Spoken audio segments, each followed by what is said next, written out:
ভেবলির চুল এইভাবে বেনি করার পরে কিন্তু একদমই বিচ্ছিরি লাগছিল দেখতে। ভেবলিকে একদমই ভেবলি ভেবলি লাগছিল আর কেমন ঢেবা ঢেবা লাগছিল, যেহেতু ভেবলি একদমই শর্ট মেয়ে আর তার জামাইটা এত পরিমাণ লম্বা। যাই হোক, জামাইয়ের পাশে দাঁড়ালে কিন্তু একে একদমই বেটে লাগে।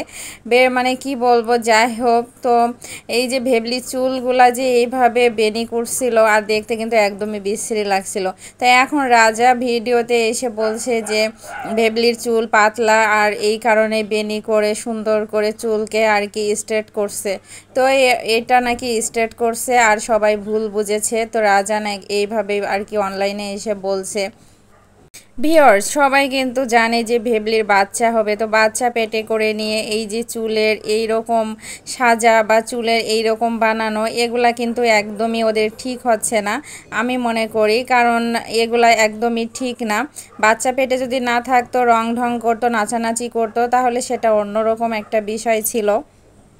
আচ্ছা, বুঝলাম যে চুলের কাহিনীর জন্য এই কাহিনী। তো এই যে চোখের নিচে এখনও দাগ পড়ে আছে, চোখের ভিতরে লাল হয়ে আছে, আর ওরা যে সত্যি সত্যি মারামারি করেছিল জামাই বউ, এটা গোপন করবে কিভাবে? কারণ চোখের লাল তো একদম স্পষ্ট বোঝাই যাচ্ছে যে মারামারি করেছে, চোখে ঘুষি মেরেছে, যার কারণে চোখটা কিন্তু এখনও লাল আছে। যাই হোক, ওরা কিন্তু অন্যরকমভাবে জিনিসটা বোঝানোর চেষ্টা করছে যে আঘাত পেয়েছে সামান্য অন্য কারণে, হ্যান ত্যান এই সমস্ত কথা। আসলে আসল কারণ হলো ওই যে মারামারি করেছে জামাই বউ, এটাই হলো মূল কথা। যাই হোক, তারপর আবার আখিকে খুঁচা মেরে মেরে কথা বলছে ভেবলি মৌসুমি। আখির নাকি যখন ভিউ কমে যায় তখন বাচ্চা নিয়ে সিম্পেথি করে বাচ্চা নিয়ে ভিডিও বানায়, আবার যখন ভিউ বেড়ে যায় তখন বাচ্চাকে দূরে রাখে। তো এইভাবে কিন্তু খোঁচা মেরে মেরে তিশা এবং ভেবলি এ কথাগুলাই বলছে এবং বদমাইশ মুখে যেটা আসছে সেটাই বলছে।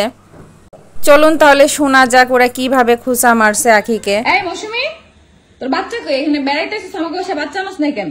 এখন তো ভিউ ঠিক আছে, এখন কি বাচ্চা লাগবে ভিডিও করতে? আর যত বাচ্চাটা রেখে সব জায়গায় ঘুরোস, অন্য কোনো জায়গায় গেলে যেখানে সিম্পেথি লাগে সেখানে তো বাচ্চা নিয়ে যাস। এখন বাচ্চা ছাড়াইছিস কেন? কারণ এখন আমার ভিউ ঠিক আছে।